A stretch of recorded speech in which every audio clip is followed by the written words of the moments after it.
The Secret Service just put out a statement that they dismantled what they call an imminent telecommunications threat in New York City right before the United Nations General Assembly kicked off.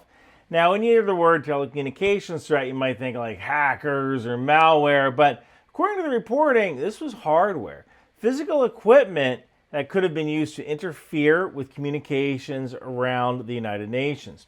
Secret Service put out this amazing video where a special agent in charge named McCool, which has got to be the best name ever for a government special agent, he talked for 3 minutes and essentially said nothing. That is a skill right there. Now, the Secret Service discovered 300 SIM servers, these like cellular servers, packed with over 100,000 SIM cards and clustered within 35 miles of the United Nations. So it's my guess that this system was designed to do one of two things.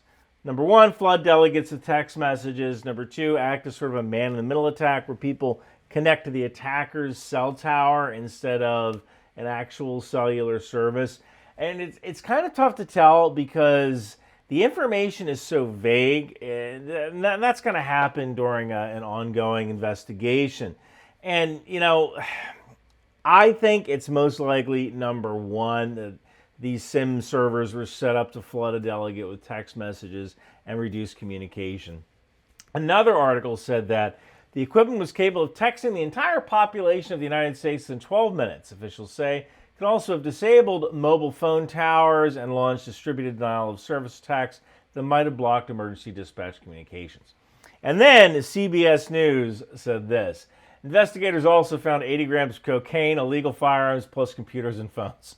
I've heard of LAN parties, but man, that is ridiculous. I turn 50 tomorrow. I don't get a chance to go to those parties anymore. But these devices were seized from SIM farms at abandoned apartment buildings across more than 5 sites, and officials didn't really specify the locations. Again, it's an ongoing investigation. What's interesting is that about 2 years ago, I briefed the Canadian Mounties on the cyber risks at the Grey Cup, which is Canada's football Super Bowl. And one of the things that I said during that briefing was that if I were an attacker, I would rent a hotel room and put the words Hilton Wi-Fi running on a server in that room, and then just wait for people to connect. And then I can do all sorts of things. Like I can create fake websites. You might try to log in using your real name and password to scrape that information. And think about what happens when 150 heads of state, their delegations, security details, and intelligence services all descend on one neighborhood in Manhattan. Right? That is a lot of data that I would certainly love to collect. Even just getting their phone numbers is kind of an intelligence win, right? And you know, not every one of those delegates is technically savvy. But sooner or later, someone's going to screw up and use public Wi-Fi. And what if someone could jam it or worse, intercept diplomatic communications? Even if it's encrypted, you might be able to take that apart.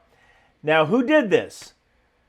Boy, I don't know, but I think we can assume it wasn't Portugal. I mean, what country has the technical ability and equipment to be able to... Reagan would be bombing by now. Anyway, good catch, Secret Service. And reminder, cyber isn't just about code. Sometimes it's about hardware hiding in plain sight. Hey, tomorrow is the last day of my fundraiser to get non-lethal aid for Ukraine. I guess I'm not going to make $100,000, but let's try to get it above $50,000. Here's Johnny Rogers to explain.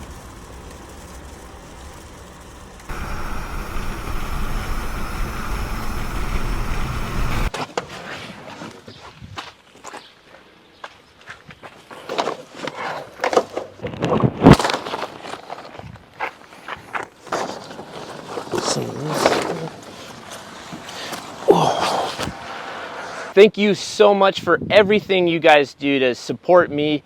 You make this possible. You help me help these guys. Thank you so much, Ryan Macbeth, for the shout out. You make this possible. Every little donation counts. Please like, share, subscribe, and follow me. Go to helpisonthewayua.com today. Do a donation.